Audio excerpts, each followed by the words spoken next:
আল্লাযীনা আমানু, হে ঈমানদারগণ, খুযু হিযরাকুম, তোমরা সতর্ক থাকো, সতর্কতা অবলম্বন করো। এখন যেরকম বাংলাদেশ ভারতের মধ্যে একটা কনফ্লিক্ট চলতেছে, তাই না? ক্রাইসিস চলতেছে, আমাদের অবশ্যই সতর্ক থাকতে হবে। আল্লাহ বলছেন খুযু হিযরাকুম, সতর্ক থাকো। ফানফিরু সুবাতিন আও ইনফিরু জামিআ, ফানফিরু, যুদ্ধে বের হয়ে যাও, সুবাতিন আও ইনফিরু জামিআ, একক একক ভাবে, ছোট ছোট দলে বা সম্মিলিত ভাবে যুদ্ধে বের কখন শুরু হবে। আল্লাহ বলছেন সতর্ক থাকো। এরপর যুদ্ধ যদি শুরু হয়, ছোট ছোট দল বা বড় বড় দলে বের হয়ে যাও যুদ্ধ করার জন্য।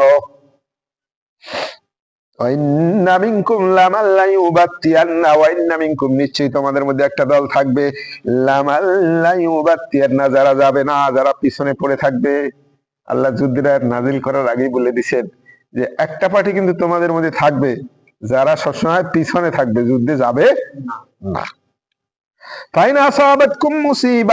যদি যুদ্ধে যাওয়ার পরে তোমাদের কোনো বিপদ এসে যায়, যদি পরাজয় বা বিপর্যয় এসে যায়, কলা, তখন তারা বলবে কদ আনআমাল্লাহু আলাইয়া, আল্লাহ আমার প্রতি বিশাল অনুগ্রহ করছেন, ইযলাম আকুম মাহুম শাহীদা, যে আমি তাদের সাথে ছিলাম না। আল্লাহ বলছেন ওরা যুদ্ধে যাবে না, কিন্তু যদি যুদ্ধে কোনো বিপর্যয় দেখে তখন বলবে আল্লাহর কাছে হাজারো শুকরিয়া যে তাদের সাথে আমাদের থাকা লাগে নাই, আমি তাদের মধ্যে ছিলাম না।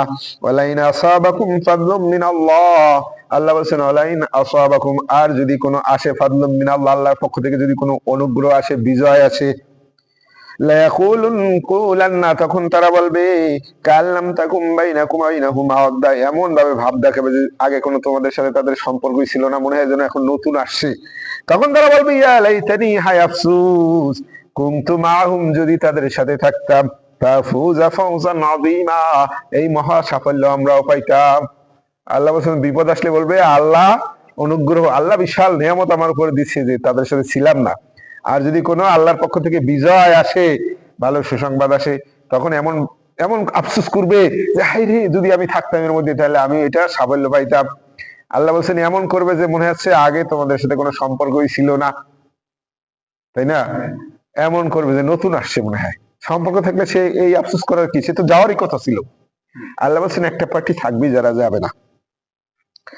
ফালইউকাতিল ফি সাবিলিল্লাহ, আল্লাহ বলেন ফালইউকাতিল ফি সাবিলিল্লাহ, সুতরাং তাদের যুদ্ধে যোগদান করা উচিত।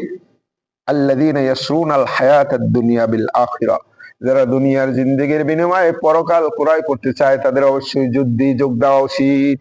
যদি যুদ্ধ লেগে যায়, মুসলমানরা কখনোই পিছু হটবে না। আমরা কালকে পড়লাম না, আল্লাহ বলছেন আল্লাহু আ'লামু বিআদাইকুম ওয়া কাফা বিল্লাহি ওয়ালিয়্যান ওয়া কাফা বিল্লাহি নাসীরা, আল্লাহ বলছেন আমি তোমাদের শত্রু সম্পর্কে ভালো জানি, আমি তোমাদের জন্য যথেষ্ট অভিভাবক হিসেবে এবং সাহায্যকারী হিসেবে। তাহলে ভারত যতই শক্তিশালী হোক, যতই সংখ্যায় বেশি থাকুক, যদি তারা আমাদের উপর আক্রমণ করে, কোনো মতেই পিছু হটা যাবে না, পিছু হটা যাবে না। আল্লাহ বলে দিচ্ছেন অন্য সূরার ভিতরে, সূরা আহজাবের ভিতরে, যে যদি তারা ওখান থেকে পালাইয়াও যায়, তাও কয়দিন বেঁচে থাকবে, একদিন তো আসতেই হবে, সামনে এই কথাগুলো আসবে। যদি এরকম হয়েই যায়, আমরা পিছু হটবো না, জীবন তো কোনো না কোনো ভাবে যাবেই, বরঞ্চ আরো আপনি শহীদি মৃত্যু পাইলে আল্লাহ বলছেন তাদেরকে তোমরা চিন্তাও করবা না যে সে মারা গেছে, বরঞ্চ সে জীবিত এবং রিজিক পাবে। সেটা রাষ্ট্রীয় ভাবে ডিক্লেয়ার হইতে হবে, যুক্ত। ফিতনা করা যাবে না, আল্লাহ সবসময় বলছে আল ফিতনাতু আশাদ্দু মিনাল কতল, ফিতনা হইলো যুদ্ধের চাইতেও ভয়াবহ, ফিতনা করা যাবে না। ইসলামী রাষ্ট্র হতে হবে না, যদি ভারত আক্রমণ করে আর ইসলামী রাষ্ট্র লাগবে না। ভারত যদি বাংলাদেশ আক্রমণ করে, আমি আর কি বুঝতে পারি, আমরা তো বলতে পারবো না, আর ইসলামী রাষ্ট্র কি? এটা ইসলামী রাষ্ট্র না। যখন যুদ্ধ ডিক্লেয়ার হয়ে যাবে তখন এটা হয়ে গেছে। কিন্তু আপনি এখন সীমান্তে কারো না জানে গুলি করা শুরু করবেন, এটা অন্যায়, এটা অন্যায়। আল্লাহ বলছেন ফালইউকাতিল, সুতরাং তারা যুদ্ধ করুক, ফি সাবিলিল্লাহ, আল্লাহর রাস্তায়, আল্লাযীনা ইয়াসরুনাল হায়াতাদ দুনিয়া বিল আখিরাহ, যারা পরকালে দুনিয়ার বিনিময়ে পরকাল আশা করে, তাদের যুদ্ধে যোগ দেওয়া উচিত।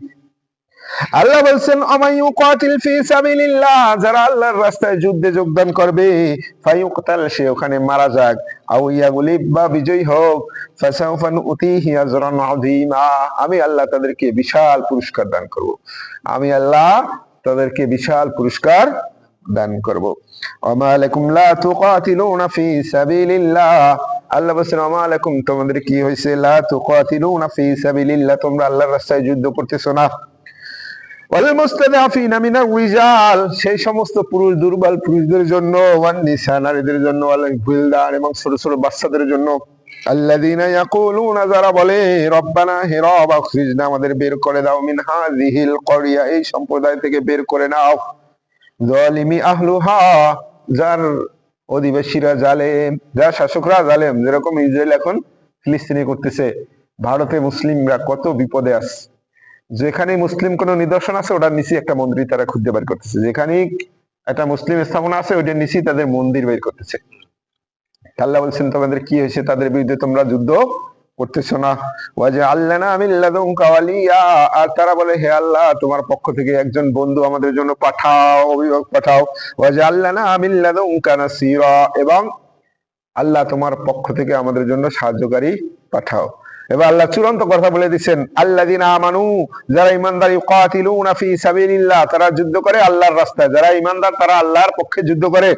ওয়াল্লাযীনা কাফারু, আর যারা কাফির, ইউকাতিলুনা ফি সাবিলিত তাগুত, তারা তাগুতের পথে, শয়তানের পথে যুদ্ধ করে। ফাকাতিলু আউলিয়া শাইতান, সুতরাং তোমরা শয়তানের বন্ধুদের বিরুদ্ধে যুদ্ধ করো, শয়তানের বন্ধুদের বিরুদ্ধে যুদ্ধ করো। ইন্না কাইদাশ শাইতানি কানা দাঈফা, জেনে রাখো নিশ্চয়ই শয়তানের ষড়যন্ত্র দুর্বল।